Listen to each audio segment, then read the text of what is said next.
We are going to start with the next chapter, UV visible spectroscopy.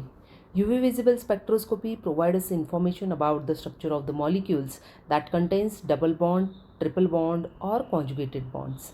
Ultraviolet and visible spectroscopy useful to distinguish between conjugated and isolated dienes. It is also useful to distinguish between the dienes and trienes as well as carbonyl compounds and alpha beta unsaturated carbonyl compounds.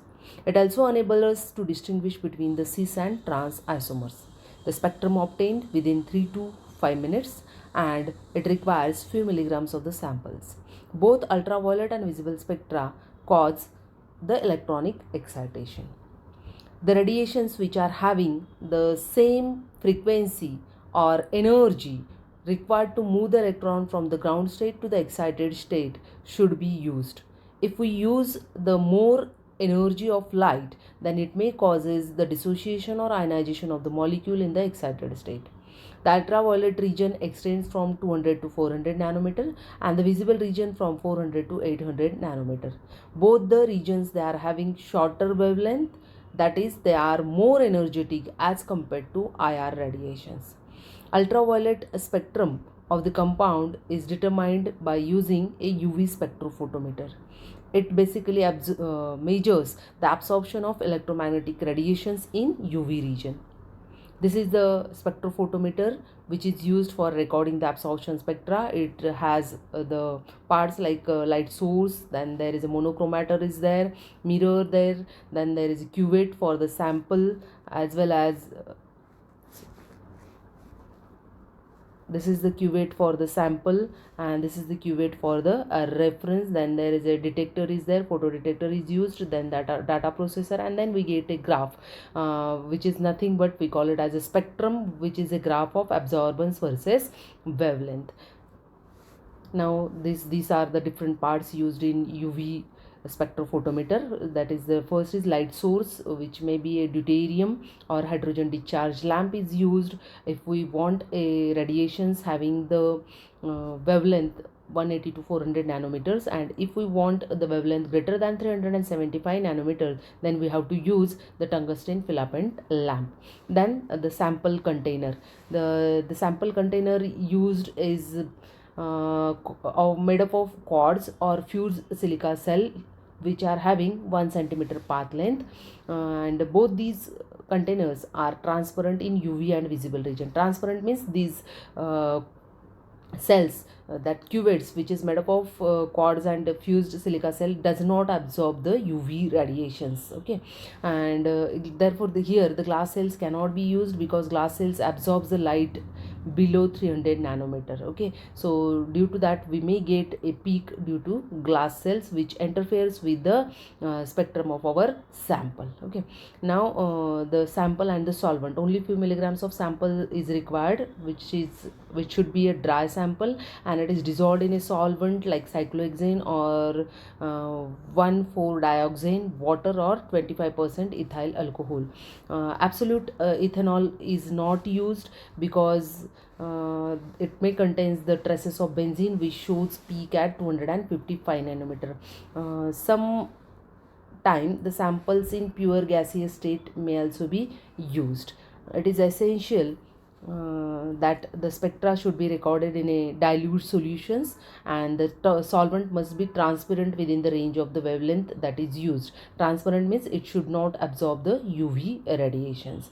Then the vacuum ultraviolet, if we want to take the spectrum below 200 nanometer, that region is called as the far UV region. In that case we require a vacuum, and therefore it is called as the vacuum ultraviolet. Why we require the vacuum? Because below 200 nanometer the radiations are absorbed by the air due to the presence of moisture as well as presence of atmospheric oxygen, nitrogen and carbon dioxide. And in order to get the pure spectra due to our sample molecules, the transitions below 200 nanometer, we must carry out a vacuum apparatus, or we must use the vacuum apparatus, so that the air cannot absorb the radiations and we get the pure spectra for the sample molecules. And this far UV region, that is below 200 nanometer, therefore it is known as the vacuum region. The UV spectrum obtained depends upon the number of variables. It depends upon the solvent used. It also depends on the concentration of the solution, path length of the solution through which light passes. The amount of light absorbed by the solution determined by the Beers-Lambert's law. When a light passes through a prism, some part it get transmitted, and we get the different colors of the radiations as shown here. It is red, orange, yellow, green, blue, having the different wavelength and different frequencies. Now this Beers-Lambert's law, it states that the absorbance of the sample is directly proportional to the concentration and the path length of the light. So here is the absorbance is directly proportional to concentration and path length, and this epsilon, it is a constant which is called as the extinction coefficient. So A is the absorbance, L is the length of the cell in centimeters, C is the concentration of the solution, and it is a epsilon is the extinction coefficient. The absorption of light by the molecule is governed by the Beers-Lambert's law. Now consider the radiation of light incident on a sample kept in a cuvette, and then the sample absorbs some part of the incident light and transmit the rest. So here is as shown here in this diagram. This is the I0 is the intensity of incident light. Some part get absorbed by the solution which is placed in this cuvette, and the remaining part of light is get transmitted. Let's say the intensity of transmitted light is I, and this is the path length L of the cuvette. So I0 is the intensity of incident light and I is the intensity of transmitted light. Then the absorbance, or it is also called as optical density, is defined as the log of the ratio of intensity of incident light and transmitted light. So A is equal to log of I0 upon I. Now these are the different energy levels and the electronic excitations. When the molecules absorbs the UV visible radiations, actually it causes the electronic excitations, and these excitations takes place along with vibrational and rotational excitations. So electrons are actually excited from the occupied bonding molecular orbital to anti-bonding molecular orbital, and this excitation is called as electronic excitation.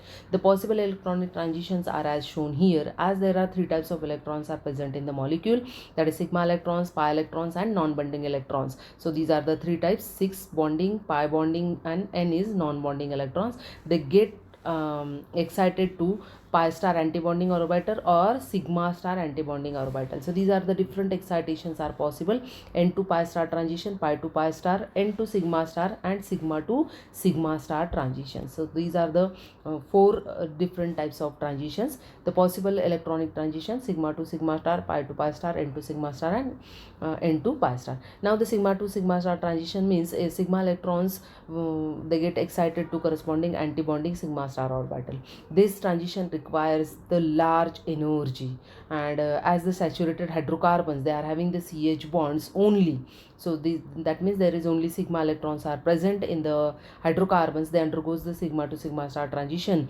As they requires higher energy, they absorbs at a lower wavelength, that is the only at 125 nanometers. See here, the sigma to sigma star transition, they are requires the highest energy.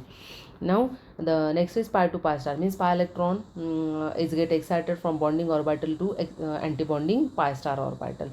Now the compounds containing the pi bonds undergoes the pi to pi star transition, such as alkenes, alkynes, carbonyl, nitriles, aromatic compounds, etc. The alkenes generally absorbs below 100 and in the region 170 to 205 nanometer.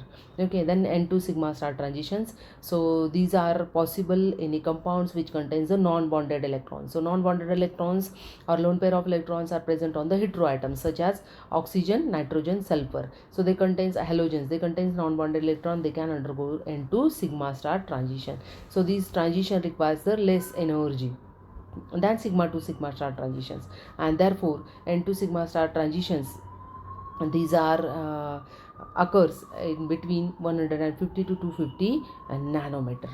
That it requires less energy, so they absorbs at a higher wavelength as compared to sigma to sigma star transition. Now the next is n to pi star transition. Now these n to pi star transitions are possible when the molecules contain non-bonding electrons as well as they are possessing the pi bonds. So the compounds containing C double bond O, C triple bond and N double bond O can undergo the N to pi star transitions. So these N to pi star transitions, they require the minimum energy and therefore they absorb at a longer wavelength at about 300 nanometer. So these two transitions, that is pi to pi star and N to pi star transitions, they occurs in the region about 200 nanometer, that means in UV visible region, and therefore these absorptions can be studied in UV visible spectroscopy. So the UV spectrum is only a few broad of absorption. Now the terms used in UV spectroscopy: chromophores. Chromophores are nothing but the isolated functional groups which are capable of absorbing the UV radiations. So what are that isolated functional groups, such as NO, N double bond N, C double bond O, C double bond N, C double bond C, C double bond S, etc. So they can absorb the UV light, therefore they are called as the chromophores. Now auxochromes. Auxochromes means the functional groups which does not absorb the radiation, but when they are attached to chromophore, they shift the absorption to a longer wavelength, such as OH, OCH3, NH2. These are the auxochromes which can shift the absorption to a longer wavelength. For example, see here, if we consider the benzene, the lambda max of the benzene is 255 nanometer. But if auxochrome OH is present on the benzene here, phenol, so the phenol now having the lambda max 270 nanometer. So due to the auxochrome OH, the lambda max increases from 255 to 270 nanometer. Here third example is aniline. Here due to NH2, which is auxochrome, the absorption again shifted to 280 nanometer from 255 to 280. If OCH3 is present, then the lambda max increases to 269 nanometer. Now the bathochromic shift or red shift. When an absorption is shifted to a longer wavelength is known as the bathochromic shift or a red shift. For example, here the para nitrophenol shows the red shift in alkaline medium. So here this is nitrophenol which is having the lambda max 255 nanometer, but in presence of base or alkaline medium it get shifted to 265 nanometer. So lambda max increases. So why the lambda max is shifted to higher wavelength?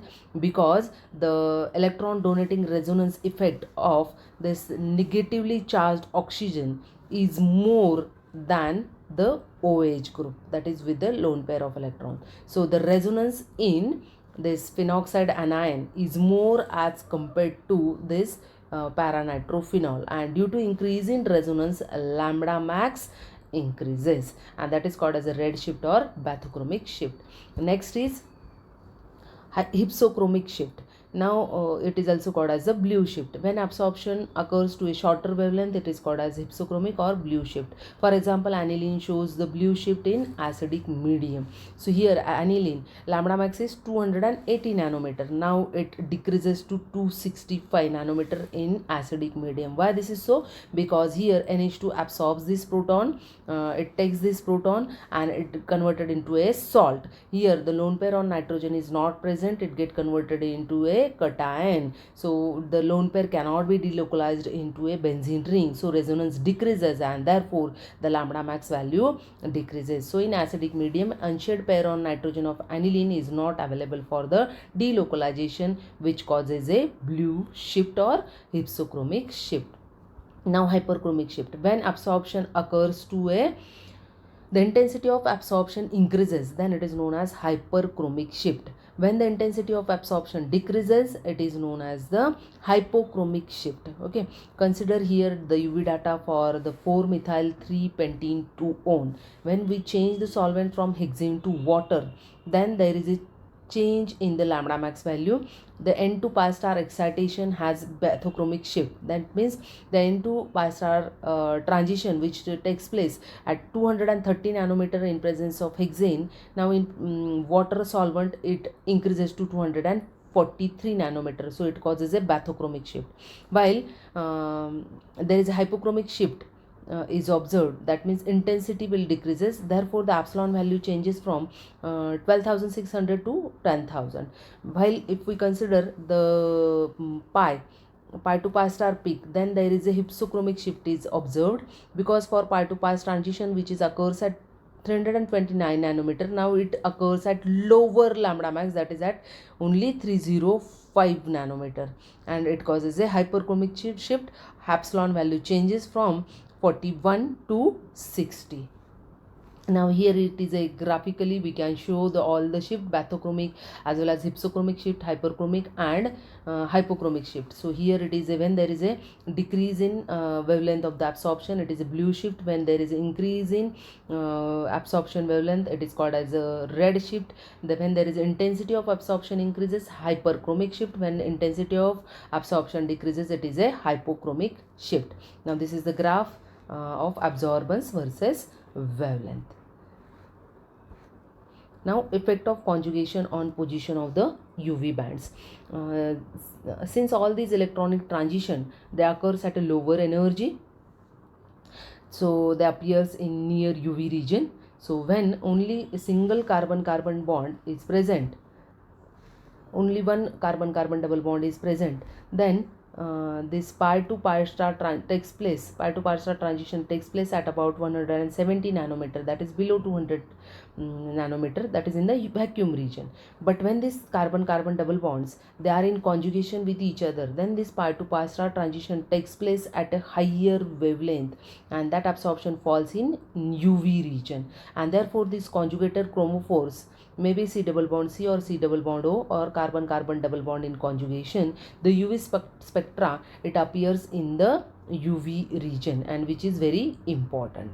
So if we consider the simple olefins, then the pi to pi transition takes place in the region 165 to 200 nanometer, but when there is a conjugation is there, it occurs at a higher wavelength. Here in case of ethylene or ethene, there is lambda max is 165 nanometer, but when it is not conjugated, see here, so it is a 1,5 hexadiene, so two double bonds they are separated by the three single bonds, so we call it as the isolated dienes, and in that case lambda max does not changes, it remains same, 165 nanometer. But if the double bonds they are in conjugation with each other, then it causes the red shift. For example, see here, ethylene lambda max is 165, but in case of 1,3-butadiene, as there is a conjugation means two double bonds they are separated by a one single bond, then it is called as the conjugated dienes, and there lambda max will be increases from 165 to 220 nanometer,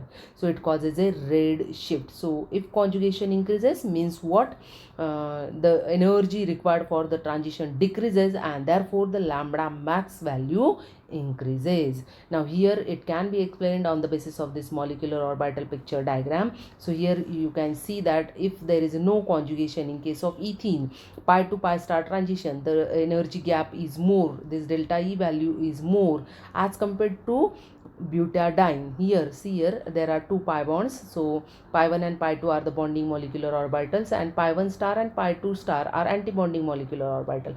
So when there is excitation takes place from the electrons at in pi 2 to pi 1 star, that energy gap decreases. So this delta E required for the transition of the electrons from pi 2 orbital to anti-bonding pi 1 star orbital, it is less as compared to the energy required for this pi to pi star transition in ethylene. So similarly here, the in hexatriene again there is an energy gap for the excitation decreases, so absorption occurs at a longer wavelength. So as the resonance increases, or as the pi bond increases, as the conjugation increases, the energy required for the transition decreases.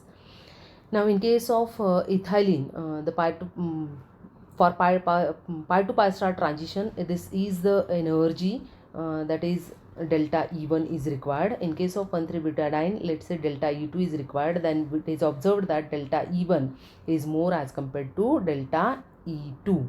and therefore the conjugation increases, decreases the energy required for the excitation, and hence absorption occurs at a longer wavelength. Now similar observation is there for the enone system. Enone means C double bond C is in conjugation with the C double bond O. So the chromophores are different. One chromophore is carbon-carbon double bond and other chromophore is C double bond O. They are in conjugation with each other. If we consider the single C double bond O carbonyl group, then that pi to pi star transition takes place at 165 nanometer.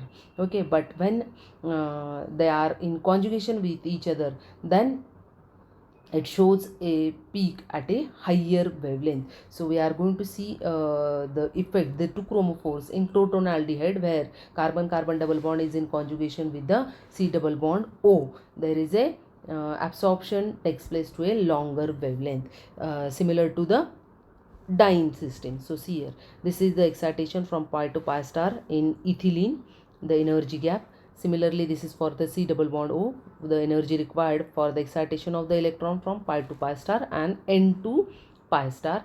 So when they are in conjugation with each other, the energy required for the pi electrons to antibonding electron, here psi 2 to psi 3 star, it is less as compared to these energies, and the N2 psi 3 star, this energy is also less as compared to this N2 pi star transitions. So as conjugation increases, the energy gap decreases, and therefore the absorption takes place at a higher wavelength. So same is explained here. The less energy is required for the transition between the non-bonded n electron to antibonding psi 3 star. So if we consider the wavelength required, then the this n to psi 3 star transition, the lambda max is 320 nanometer, while the n to pi star transition in acetaldehyde, it occurs at 293 nanometers. So it is a less lambda max value as compared to this 320, which is when they are in conjugation.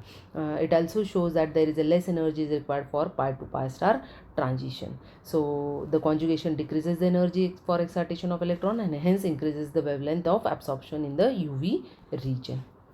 Now the calculation of lambda max by Woodward-Fisher rule. Now there is a correlation between the UV spectra and the structure of the organic compounds which contains the double triple bonds. Okay, so there are some simple empirical rules are there for calculations of these lambda max values, and these rules are called as a Woodward-Fisher rule, and it deals with the dienes as well as in enone systems. Okay, and for calculating the values, the lambda max value, we have to first consider with the basic absorption wavelength for the parent chromophore, and then we have to add a value of each substituent attached to conjugated system. So the base value for unsubstituted conjugated diene, it is 215 nanometer. For homoannular, you have to add 39 nanometer. For extra double bond, 30 nanometer. For exocyclic double bond, you have to add 5 nanometer. Then the substituents, if alkyl substituent is there, you have to add 5.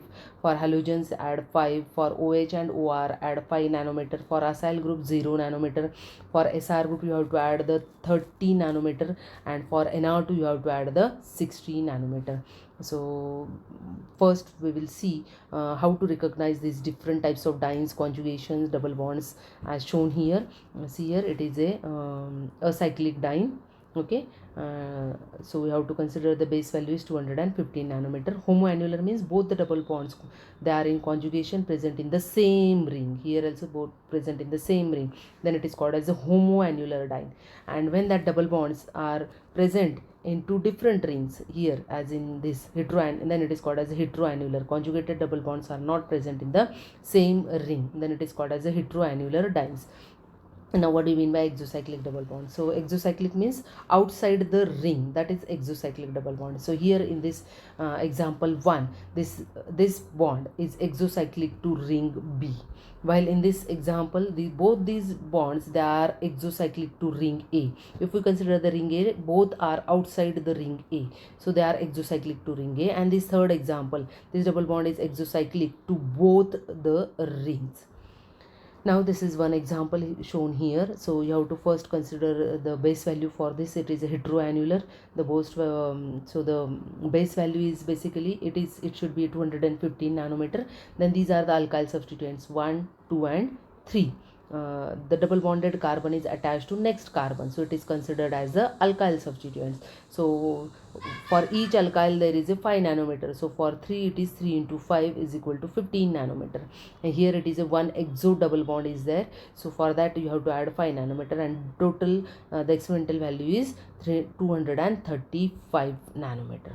So in this way we can use the Woodward-Fisher rule for calculating the lambda max values for dynes. Now the enone system. For enone system, again the base value is 215. For 5-membered ring or parent enone, it is base value is 202 nanometer. Acyclic dienone, the base value is 245 nanometer. Then if there is extra double bond in conjugation, you have to add the 30 nanometer. If alkyl groups they are at alpha, beta or gamma, if they are at alpha you have to add 10 nanometer. If they are at beta position you have to add 12 nanometer. At gamma or higher then you have to add 18 nanometer. If OH is there, then you have to accordingly for alpha 35, for beta 30, and for gamma 18 nanometer. For OR also at different position we have to add the different values.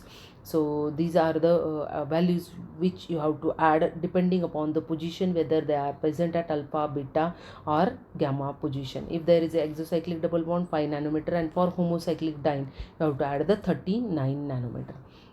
Here is the one example is given. So it is a enone system. So parent value is 215 nanometer. Now the substituent. So this is the alpha carbon, this is the beta carbon, and it is attached to 2 more carbons. So there are 2 beta substituents are present. As this alpha carbon is not attached to alkyl substituent, there is a hydrogen, and for hydrogen there is a 0 nanometer. So you have to add only for these 2 beta substituents. So 2 for beta it is a 12. So 12 into 2. So 12 2s are 24 nanometer you have to add, and therefore the lambda max value is 239 nanometer. So thank you.